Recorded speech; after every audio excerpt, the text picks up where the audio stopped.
Thyroid നിങ്ങൾക്ക് ജീവിതത്തിൽ വരാതിരിക്കാൻ അല്ലെങ്കിൽ വന്നവർക്ക് അത് മാറാനായിട്ട് ഭക്ഷണത്തിലെ ചില കാര്യങ്ങൾ മാറ്റിപ്പിടിച്ചാലോ? യെസ്, തൈറോയ്ഡ് എന്തുകൊണ്ടാണ് വരുന്നത്, ഭക്ഷണശൈലികളിൽ എന്തൊക്കെയാണ് മാറ്റം വരുത്തേണ്ടത്, തൈറോയ്ഡ് ഏതൊക്കെ തരമുണ്ട് എന്നതിനെ കുറിച്ചാണ് ഇന്നത്തെ എൻ്റെ ടോക്ക്.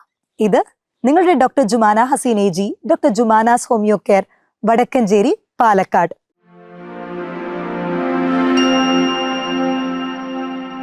തൈറോയ്ഡ് ഗ്രന്ഥി എന്ന് പറയുന്നത് നമ്മുടെ കഴുത്തിന് ചുറ്റുമുള്ള ഒരു ബട്ടർഫ്ലൈ ഷേപ്പിലുള്ള ഒരു ഗ്രന്ഥിയാണ്. ഇത് നമ്മുടെ ശരീരത്തിന്റെ എല്ലാ ഭാഗങ്ങളെയും കൺട്രോൾ ചെയ്യുന്ന തൈറോക്സിൻ പോലുള്ള ഹോർമോൺ ചുരക്കുന്നതാണ്.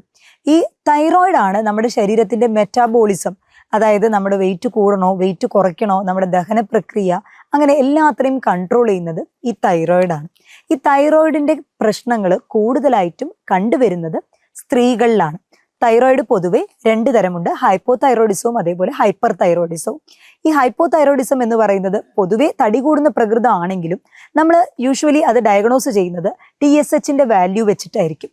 തൈറോയ്ഡ് ഉണ്ടോ ഇല്ലയോ എന്ന് പറഞ്ഞ് നമ്മൾ ഡയഗ്നോസ് ചെയ്യാനായിട്ട് ചില ടെസ്റ്റുകൾ യൂഷ്വലി വരുന്ന പേഷ്യൻസിന് നമ്മൾ കൊടുക്കുന്നത് ഫ്രീ T4 അതേപോലെ തൈറോയ്ഡ് ഫങ്ഷൻ ടെസ്റ്റ്, ഇത് 2ആണ് ആദ്യം നമ്മൾ കൊടുക്കാറ്.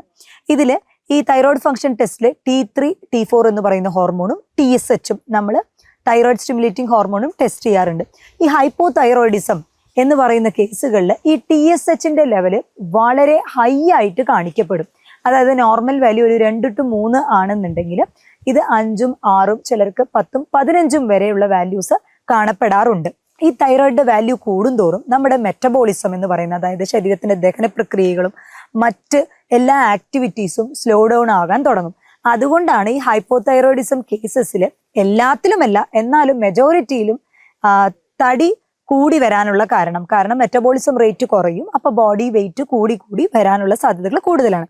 എന്നാൽ നേരെ മറിച്ച് ഈ ഹൈപ്പർ തൈറോയിഡിസം എന്നുള്ള ഒരു കേസിൽ നമ്മൾ നോക്കുകയാണെങ്കിൽ TSHന്റെ വാല്യൂ അത് 1ന് താഴെയായിരിക്കും. അപ്പൊ അത് ഉരുക്കുന്ന രീതിയിലായിരിക്കും, അതായത് മെറ്റബോളിസം അവിടെ കൂടുതലായിരിക്കും. തൈറോയിഡ് സ്റ്റിമുലേറ്റിംഗ് ഹോർമോണിന്റെ ലെവൽ കുറവും, എന്നാൽ T4, T3യുടെ ലെവല് വളരെ കൂടുതലായിട്ടും ഉള്ളത് കൊണ്ട് തന്നെ മെറ്റബോളിസം റേറ്റ് ശരീരത്തിൽ കൂടുകയും ഹൃദയമിടിപ്പ് കൂടുകയും അമിതമായിട്ട് വിയർക്കുക, ഇങ്ങനത്തെ ബുദ്ധിമുട്ടുകൾ കണ്ടുവരും. അതുകൊണ്ട് തന്നെ അവര് മെലിഞ്ഞ് പോവാനാണ് ഒട്ടുമിക്ക ആളുകളിലും സാധ്യത. എന്നാൽ ഇതിൽ എക്സെപ്ഷണൽ കേസസും ഉണ്ട്. ഹൈപ്പോ തൈറോയിഡിസം ഉള്ളവരും മെലിഞ്ഞിട്ടുള്ളവരുമുണ്ട്, തിരിച്ചും സംഭവിക്കാം. എന്നാലും അധികവും ഇങ്ങനത്തെ ഒരു പ്രകൃതമായിട്ടാണ് നമ്മൾ കണ്ടുവരുന്നത്. അതേപോലെ ഹൈപ്പോതൈറോയിഡ് ഉള്ള സ്ത്രീകളിൽ നോക്കുകയാണെങ്കിൽ മെൻസ്ട്രുവൽ ഇറഗുലാരിറ്റി, അവർക്ക് പീരിയഡ്സ് റെഗുലർ ആയിട്ട് വരികയില്ല. ഇനി അഥവാ വന്നാൽ തന്നെ സ്പോട്ടിങ് പോലെ വരിക, ഇതൊക്കെ ഈ തൈറോയിഡിന്റെ പ്രശ്നമാണ്. മാത്രമല്ല ഈ തൈറോയിഡിന്റെ പ്രശ്നം സ്ത്രീകളുടെ വന്ധ്യതയ്ക്ക് വരെ കാരണമായേക്കാം. അതുകൊണ്ട് തന്നെ ഇത് സ്റ്റാർട്ടിങ്ങിൽ തന്നെ കണ്ടെത്തി അതിന് വേണ്ട ചികിത്സ തേടേണ്ടത് വളരെയധികം ആവശ്യമാണ്. തൈറോയിഡ് എന്തുകൊണ്ടാണ് പൊതുവെ വരുന്നത്?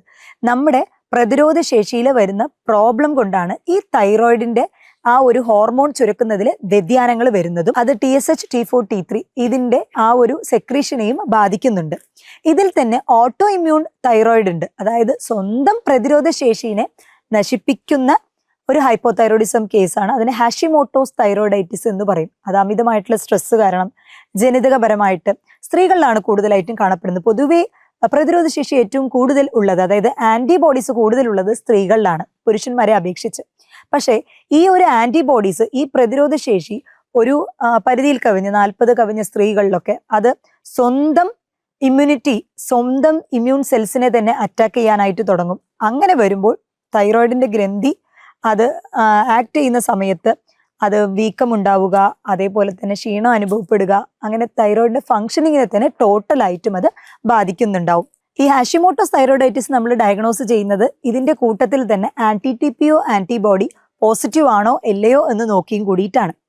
ഇനി ഈ തൈറോയിഡിനെ നമുക്ക് വരാതിരിക്കാൻ എന്തൊക്കെ നമ്മൾ കാര്യങ്ങൾ ശ്രദ്ധിക്കാനായിട്ട് പറ്റും? നമ്മുടെ ഭക്ഷണത്തിൽ കൂടുതലായിട്ടും അയഡിൻ അടങ്ങിയിട്ടുള്ള ഉപ്പ്, അയഡൈസ്ഡ് സോൾട്ട് ചേർക്കുന്നത് നല്ലതാണ്. അയഡിൻ അടങ്ങിയിട്ടുള്ള ഭക്ഷണങ്ങൾ ഇൻക്ലൂഡ് ചെയ്യുന്നത് വളരെയധികം നല്ലതാണ്. അതായത് കടൽ മീന്, കടൽ മത്സ്യങ്ങൾ ഭക്ഷണത്തിൽ കൂടുതലായിട്ട് ഉൾപ്പെടുത്താനായിട്ട് ശ്രദ്ധിക്കുക. ഒമേഗ 3 ഫാറ്റി ആസിഡ്, അതിൽ ആന്റി ഓക്സിഡന്റ് പ്രോപ്പർട്ടി വളരെയധികം കൂടുതലാണ്. ആന്റി ഇൻഫ്ലമേറ്ററി പ്രോപ്പർട്ടിയും അതിൽ ഉണ്ട്. അപ്പൊ അതുകൊണ്ട് തന്നെ omega-3 ഫാറ്റി ആസിഡ് അധികം അടങ്ങിയിട്ടുള്ള ഭക്ഷണങ്ങൾ കഴിക്കുക. അത് കഴിക്കാൻ ബുദ്ധിമുട്ടുള്ളവർ അതിന്റെ സപ്ലിമെന്റ് ആയിട്ടെങ്കിലും omega-3 ഫാറ്റി ആസിഡ് എടുക്കാനായിട്ട് ശ്രദ്ധിക്കുക.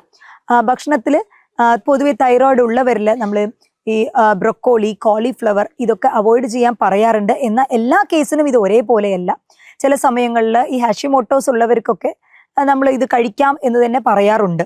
ഇനി ഒരു ഉരുളക്കിഴങ്ങ് ദിവസവും രാവിലെ വേവിച്ചത് എടുക്കുകയാണെന്നുണ്ടെങ്കിൽ അത് തൈറോയ്ഡ് ഗ്രന്ഥിയുടെ ആ ഒരു രക്തയോട്ടം ശരിയാക്കാനും അതിലുള്ള വീക്കം, നീർക്കെട്ട് ഉണ്ടെങ്കിൽ അത് മാറ്റാനും സഹായിക്കുന്ന ഒന്നാണ്.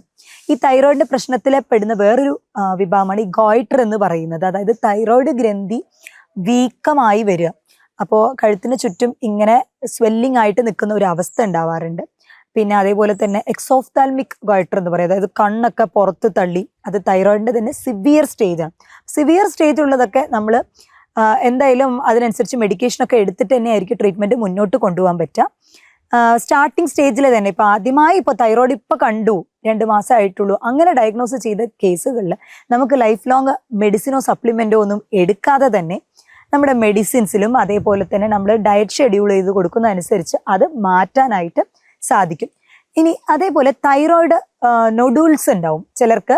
ഈ ഗോയിറ്റർ അല്ലാതെ തന്നെ തൈറോയിഡിന്റെ ഈ ഒരു ഭാഗത്തിൽ മാത്രം വീക്കം ഉണ്ടാവും. എന്നാൽ അതുകൊണ്ട് തൈറോയിഡ് ഹോർമോണിന് വ്യതിയാനങ്ങളോ അല്ല അവർക്ക് എന്തെങ്കിലും ഒരു ബുദ്ധിമുട്ടോ ഒന്നുമില്ല. ഒരു കോസ്മെറ്റിക് ആയിട്ടുള്ള ഒരു ബുദ്ധിമുട്ട്, അതായത് കാണുമ്പോൾ എന്തോ ഒന്ന് വീങ്ങിയ പോലെ അതൊരു ബുദ്ധിമുട്ട് മാത്രം ഫീൽ ചെയ്യാറുണ്ട്. അപ്പൊ അങ്ങനെയുള്ള കണ്ടീഷനിൽ നമ്മൾ സ്ക്രോഫ്ലുരിയ നൊഡോസ എന്ന് പറഞ്ഞ ടിഞ്ചറൊക്കെ യൂഷ്വലി ഹോമിയോപ്പതിയിൽ നമ്മളത് കൊടുക്കാറുണ്ട്. അത് വളരെയധികം ഇഫക്റ്റീവാണ് ആ ഒരു സ്വെല്ലിങ് കുറയ്ക്കാനും. അപ്പം അങ്ങനെയുള്ള കേസുകളിൽ ദിവസവും നമ്മളൊരു ഉരുളക്കിഴങ്ങ് എടുക്കാനും പറയാറുണ്ട്. അതേപോലെ തന്നെ തൈറോയിഡ് മസാജ് നമ്മൾ പറയാറുണ്ട്. ഓലിവ് ഓയിൽ അല്ലെങ്കിൽ നമ്മൾ ബദാം ഓയിൽ ഉപയോഗിച്ചിട്ട് തൈറോയിഡിനെ നമ്മൾ മസാജ് ചെയ്യാനായിട്ട് പറയാറുണ്ട്. ഒരു സർക്കുലേറ്ററി മോഷനിൽ അങ്ങനെ മസാജ് ചെയ്യുന്ന സമയത്ത്, ദിവസവും അങ്ങനെ മസാജ് ചെയ്യുന്ന സമയത്ത് തൈറോയിഡിന്റെ രക്തയോട്ടം പ്രോപ്പർ ആവുകയും അതിൽ ഹോർമോൺ ഇംബാലൻസ് ഒരു പരിധി വരെ അത് റെഗുലേറ്റ് ആവാനും ഈ വീക്കമൊക്കെ ഉണ്ടെങ്കിൽ അതൊക്കെ ഒന്ന് സ്റ്റെബിലൈസ്ഡ് ആവാനും ഇത് വളരെയധികം ഹെൽപ്ഫുൾ ആണ്. ഈ തൈറോയിഡ് ഗ്രന്ഥിയുടെ ഫംഗ്ഷനിങ്ങിനായിട്ട് നമ്മൾ എടുക്കേണ്ട ഭക്ഷണം എന്ന് പറയുന്നത് സെലീനിയം അധികം അടങ്ങിയിട്ടുള്ള ഭക്ഷണങ്ങൾ, അതായത് ഈ ബ്രസിൽ നട്ട് എന്ന് പറയുന്നത്, അതേപോലെ ഇലക്കറികൾ, ചീരകൾ, ഇതിലൊക്കെ തന്നെ സെലീനിയത്തിന്റെ കണ്ടന്റ് വളരെയധികം കൂടുതലാണ്. സിങ്ക് അധികം അടങ്ങിയിട്ടുള്ള ഓയിസ്റ്റർ, കക്ക, അതേപോലെ സീ ഫിഷ്, കടൽ മത്സ്യങ്ങൾ, ഇതിലൊക്കെ സിങ്ക് അധികം അടങ്ങിയിട്ടുണ്ട്. അതും റെഗുലറായിട്ട് എടുക്കാനായിട്ട് ശ്രദ്ധിക്കുക. പിന്നെ സീഡ്സ്, വിത്തുകളിലെല്ലാം തന്നെ, അതായത് പംകിൻ സീഡ്സ്, അതേപോലെ തന്നെ ചിയ സീഡ്സ്, ഇതൊക്കെ തന്നെ ഹോർമോൺ ഇംബാലൻസിനെ ശരിയാക്കാൻ വളരെയധികം ഹെൽപ്ഫുൾ ആയിട്ടുള്ള ഒന്നാണ്. ഈ തൈറോയ്ഡ് ഗ്രന്ഥിയുടെ ഹോർമോണിലെ വ്യത്യാസം ഒരുപാട് കാലം എന്തെങ്കിലും ബുദ്ധിമുട്ടായിട്ട് ഇപ്പം അഡ്മിറ്റ് ആയവർ, ഹോസ്പിറ്റലിൽ അഡ്മിറ്റ് ആയവർ, അല്ലെങ്കിൽ എന്തെങ്കിലും വൈറൽ ഫീവർ റീസെൻ്റ് ആയിട്ട് വന്നവരിൽ, ഇവരിലൊക്കെ തന്നെ തൈറോയ്ഡ് ചെറിയൊരു വാല്യൂ വ്യത്യാസം ഒരു 2 മാസം 3 മാസം അങ്ങനെ കാണിക്കാറുണ്ട്. എന്നാൽ അത് ശരിക്കും തൈറോയിഡിന്റെ പ്രശ്നം കൊണ്ടല്ല, നമ്മുടെ ബോഡിയുടെ ശരീരത്തിന്റെ സന്തുലിതാവസ്ഥ പ്രോപ്പറായിട്ട് നഷ്ടപ്പെട്ടത് കൊണ്ട് വരുന്നതാണ്. അതിനെ യൂതൈറോയ്ഡ് 6 സിൻഡ്രോം എന്ന് പറയും. അതിന് യൂഷ്വലി ട്രീറ്റ്മെന്റ് ആവശ്യമില്ല. ഒരു 2-3 മാസം നമ്മൾ ഓട്ടോമാറ്റിക്കലി നല്ല ഭക്ഷണവും അതേപോലെ ഡയറ്റുകളൊക്കെ നല്ല ഭക്ഷണം, നല്ല ന്യൂട്രീഷ്യസ് ആയിട്ടുള്ള ഭക്ഷണങ്ങൾ, എക്സസൈസ് അതൊക്കെ ചെയ്ത് പ്രോപ്പർ റെസ്റ്റ് ഒക്കെ എടുത്തു കഴിഞ്ഞ് ആ ഒരു വൈറൽ ഇൻഫെക്ഷൻ്റെ സിവിയാരിറ്റി ഒക്കെ പോയി കഴിഞ്ഞാൽ തന്നെ ആ ഒരു യൂതൈറോയ്ഡ് എന്നുള്ള ഒരു 6 സിൻഡ്രോം അത് മാറിക്കിട്ടും. അതിന് മെഡിക്കേഷൻ്റെ ആവശ്യം തന്നെ ഇല്ല. അപ്പോൾ തൈറോയ്ഡ് സംബന്ധമായിട്ടുള്ള നിങ്ങളുടെ സംശയങ്ങൾക്ക് താഴെ തന്നിട്ടുള്ള ഈ ഒരു വാട്സപ്പ് നമ്പറിൽ കോൺടാക്ട് ചെയ്യാം. മറ്റൊരു ഹെൽത്ത് ടോപ്പിക്കുമായിട്ട് വീണ്ടും കാണാം. ഇത് നിങ്ങളുടെ doctor Jumana Haseen AG, doctor Jumana's homeo care, Vadakkanchery, Palakkad.